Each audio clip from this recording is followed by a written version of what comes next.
line. Bad bitches, every city in my tribe. Look behind. Booty dominate. Hey, I wanted to talk to Will about his points on transphobia, in comparisons to other isms and phobias affecting power dynamics in society. Yeah, we can do that real quickly. I don't want to take over Kenzie's live, but if we could take 2 seconds, I'd love to hear it if that's fine. Yeah, no Kenzie. problem. Yeah, I don't plan to stay up here forever. So you're saying that you don't understand transphobia as being a implement to enforce racism and other power dynamics? No, what I said was that it was a bit more convoluted than that. Obviously it has some relation to misogyny. Obviously it has some relation to sexism, right? But I was just stating a general, there's more to it that I obviously, I'm not quite as well versed on, right? It was just a simple statement of my knowledge and my articulation. Okay, So I think that more, and correct me if I'm wrong, well, it has more to do with hegemony, where sexism and racism are used as tools to establish dominance and hierarchy, and he doesn't see transphobia having that same effect.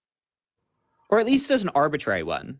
At least as a relatively arbitrary one to establish hegemony, because trans people kind of come about in many, many, many sectors of the world, right? They don't have a huge intersection of economic relationship, ethnic relationship, those type of things that I would ascribe to the origins of these other social constructs that were used to oppress certain groups. So they were used as proxies, whereas transgender people kind of come about in all of these things. So there's not a huge intersection of those factors as well.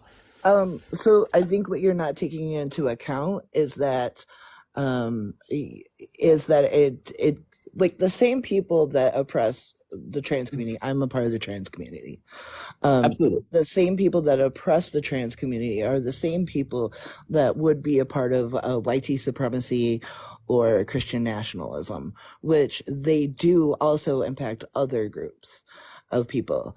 For instance, in Indiana, Michelle Dion Peacock was unalived by her neighbor because her neighbor accused her of being a trans woman, and she was not. She was a cisgender woman.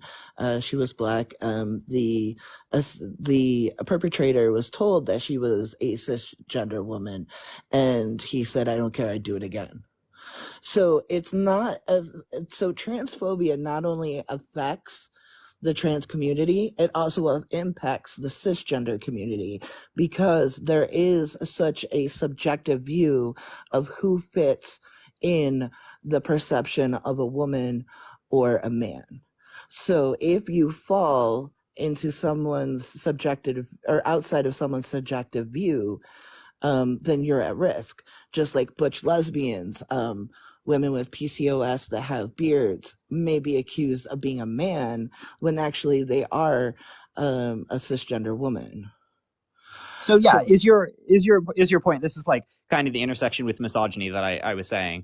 It seems to be and I think this maybe I was just dumb in making this statement, which I'm very comfortable saying. Maybe it is just almost entirely the maintaining the gender structure, maintaining the gender hierarchy, reinforcing it for sure. Yeah, I agree.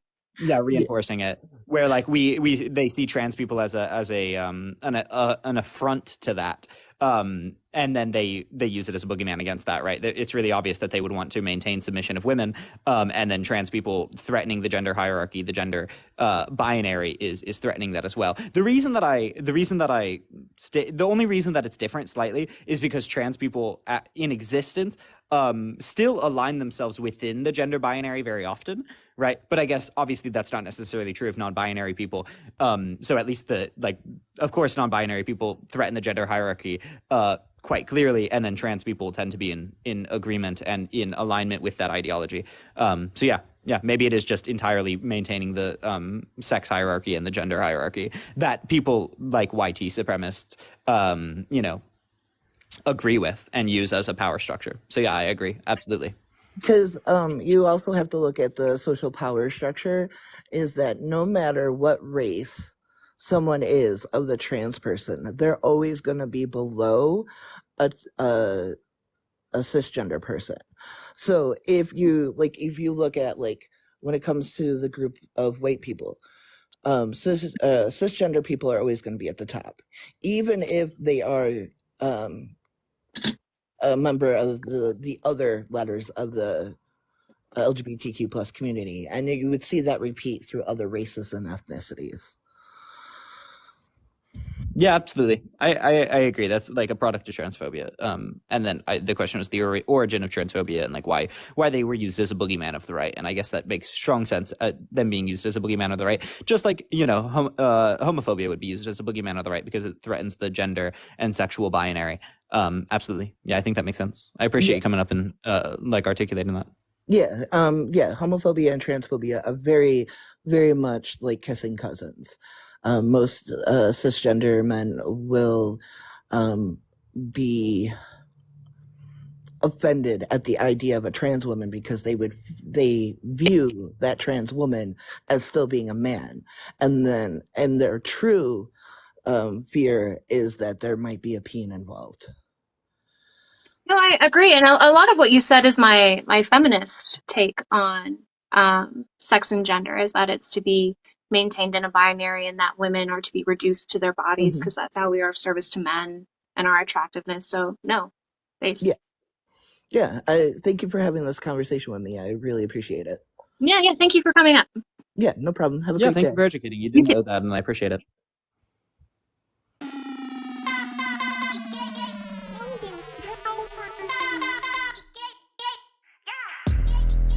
I'm so fucking cute, bitch.